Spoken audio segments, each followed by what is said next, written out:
हमें ख़बर है दुश्मन के सभी ठिकानों की, शरीके जुर्म ना होते तो मुखबरी करते। एक बार फिर से सुनिएगा, गौर से सुनिएगा और समझने की मफ़हूम को समझने की कोशिश भी कीजिएगा। हमें ख़बर है दुश्मन के सभी ठिकानों की, शरीके जुर्म ना होते तो मुखबरी ज़रूर करते। दोस्तों, अगर पाकिस्तान में रहना आपकी मजबूरी है या आप पाकिस्तान में ही रहना चाहते हैं, किसी दूसरी कंट्री में मूव नहीं करना चाहते, तो आपने मेरी आज की ये वीडियो इंतहाई गौर से समझने की कोशिश करनी है। इस वीडियो के मफ़हूम को समझने की कोशिश करनी है। अगर कोई बात आपको नहीं समझ आती है तो आपने वीडियो को दोबारा से रिपीट करके उस बात को आपने उस कॉन्सेप्ट को आपने दोबारा से समझने की कोशिश करनी है। दोस्तों, इस वक्त पूरी दुनिया में एक तीसरी आलमी जंग का माहौल क्रिएट कर दिया गया है। हमारे हुक्मरान, फ़िरौन हुक्मरान, उनका यही कहना है कि हम जो डिफ़ेंस के ऊपर हम ख़र्च कर रहे हैं, ये आवाम की फ़लाह व बहबूद के लिए ख़र्च कर रहे हैं, जिससे हम अपने लोगों की हिफाजत कर सकें। लेकिन दोस्तों, हमने पिछले अरसे में देखा, जो हथियार मेरी और आपकी हिफाजत के लिए बनाए जाने थे, एट दी एंड उन हथियारों का तजर्बा भी हमारे ऊपर ही किया गया। हमने जापान में देखा, हमने बोस्निया में देखा, हमने चेचनिया में देखा, हमने कश्मीर में देखा, हमने बांग्लादेश में देखा, और आज हम उन्हीं हथियारों को आज हम फ़लस्तीन में देख रहे हैं, गज़ा में देख रहे हैं। जो हथियार फ़िरौन हमारी हिफाजत के लिए बनाते थे, इनका कहना तो यही होता था कि ये हथियार हमारी हिफाजत के लिए बनाए जा रहे हैं, लेकिन एट दी एंड उन्हीं हथियारों से हमारे बच्चों को, हमारे बूढ़ों को, हमारी औरतों को टारगेट किया जाता था।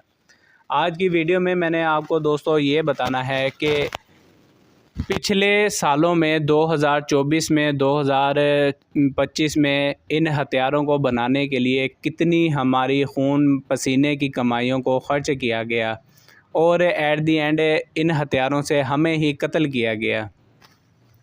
मेरी वीडियो बनाने का मकसद ये है कि आपको ये बताना चाहता हूँ कि जब पाकिस्तान आज़ाद हुआ, पाकिस्तान को आज़ाद हुए आज 76 साल गुज़र चुके हैं। इन 76 सालों में फ़िरौन हमें यही कहते रह गए कि हम डिफ़ेंस के ऊपर जो ख़र्च कर रहे हैं, इससे हम अपनी आवाम की हिफाजत करेंगे।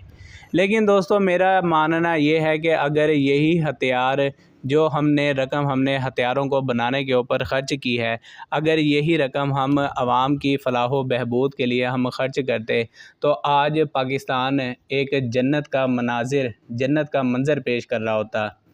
दुनिया का कोई भी मुल्क, अगर आप अमेरिका को आप देख लें दोस्तों, अमेरिका की जो हमें तस्वीर हमें मूवीज़ में दिखाई जाती है, जो हमें वीडियोस में, जो हमें यूट्यूब पर दिखाई जाती है, वो अमेरिका की हकीकत नहीं है। हालांकि अमेरिका की आवाम की हालत हमारे यहाँ पर गरीब तबके से भी, जो डार्क साइड जिसको वो डाउनटाउन बोलते हैं, उनकी हालत हमारे से भी बहुत ज़्यादा ख़राब है। दोस्तों, मैंने आपको ये बताना है कि कितनी रकम डिफ़ेंस के ऊपर ख़र्च की गई, और अगर यही रकम मिसाल के तौर पर मैं इस वक्त जहाँ पर बैठा हुआ हूँ, मैं आपको वीडियो में अगर दिखा सकूँ कि आज से 2 साल पहले मेरे इर्द गिर्द कितने सोलर पैनल लगे हुए थे और आज कितने लोगों ने सोलर पैनल लगवा लिए हैं जो अफोर्ड करते थे। अगर हुकूमत यही पैसा अगर डिफ़ेंस पर ख़र्च करने की बजाय अगर ये पूरे पाकिस्तान को सोलर सिस्टम के ऊपर एक दफ़ा कन्वर्ट कर देती, तो आज पाकिस्तान की आवाम की हालत कुछ बेहतर होती। पाकिस्तान बनाने का मकसद तो यही था कि हमें कुछ रिलीफ़ मिल सके, आवाम को जो मुश्किलात पेश हैं उनमें कुछ आसानी हो सके। मैंने आपको ये बताना है कि कितनी रकम ख़र्च की गई।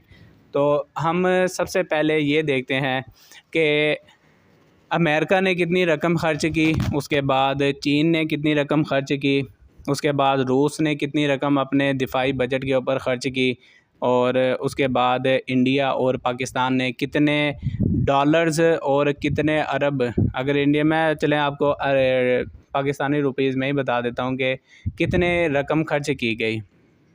सबसे पहले हम अमेरिका की बात कर लेते हैं।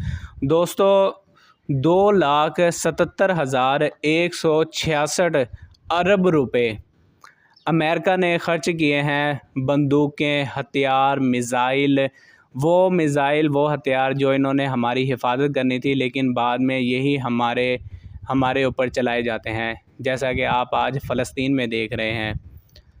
उसके बाद चाइना ने 87,292 अरब रुपए अपने दिफाई बजट के ऊपर ख़र्च किए।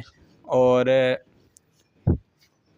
उसके बाद रूस ने 41,422 अरब रुपए अपने दिफाई बजट के ऊपर ख़र्च किए। उसके बाद इंडिया ने 23,936 अरब रुपए अपने दिफाई बजट के ऊपर ख़र्च किए। उसके बाद पाकिस्तान ने 2,836 अरब रुपए अपने दिफाई बजट के ऊपर ख़र्च किए।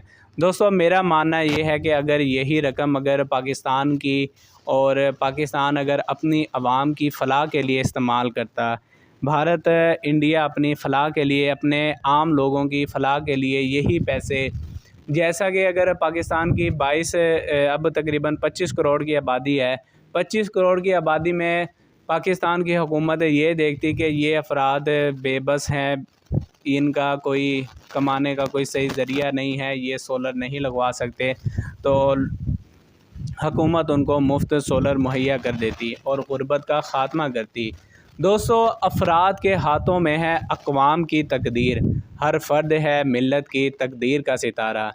पाकिस्तान और दुनिया का कोई भी मुल्क उस वक्त तरक्की करेगा जब उस मुल्क में रहने वाला हर एक आम शहरी तरक्की करेगा। इसी शेर के साथ वीडियो का इख्तिताम करते हैं। अफराद के हाथों में है अक़वाम की तकदीर, हर फ़र्द है मिल्लत की तकदीर का सितारा। दोस्तों, वीडियो अच्छी लगी हो तो वीडियो को लाइक ज़रूर कर दीजिएगा। चैनल पर नए हैं और चैनल को सब्सक्राइब नहीं किया तो मेक श्योर के चैनल को सब्सक्राइब करें। इस चैनल को सब्सक्राइब करने का मैं आपको फ़ायदा भी बता देता हूँ। मेरे चैनल को अगर आप सब्सक्राइब करते हैं तो इस चैनल से मेरी जो भी इनकम जनरेट होगी वो मैं अपने पास नहीं रखूँगा। अल्लाह पाक का शुक्र है, अल्लाह ताला ने मुझे सब कुछ दिया हुआ है। इस चैनल से मेरी जो भी इनकम जनरेट होगी वो मैं सब्सक्राइबर में डिस्ट्रीब्यूट कर दूँगा, या अपने इर्द गिर्द में देखूँगा कि जो लोग उस रकम के मेरे से ज़्यादा मुस्तहिक हैं, मैं उन लोगों में ये रकम डिस्ट्रीब्यूट कर दूँगा। दोस्तों, इंसान को ज़िंदा रहने के लिए एक कमरे की और एक वाशरूम की ज़रूरत होती है। बहुत बड़े महलों की इंसान को कोई ज़रूरत नहीं होती है। अपना बहुत सारा ख्याल रखिएगा। चैनल को सब्सक्राइब लाजमी कर लें और वीडियो को अपने दोस्तों के साथ शेयर ज़रूर करें। मिलते हैं नेक्स्ट वीडियो में, तब तक के लिए मुझे इजाज़त दीजिए। फ़ी अमान अल्लाह।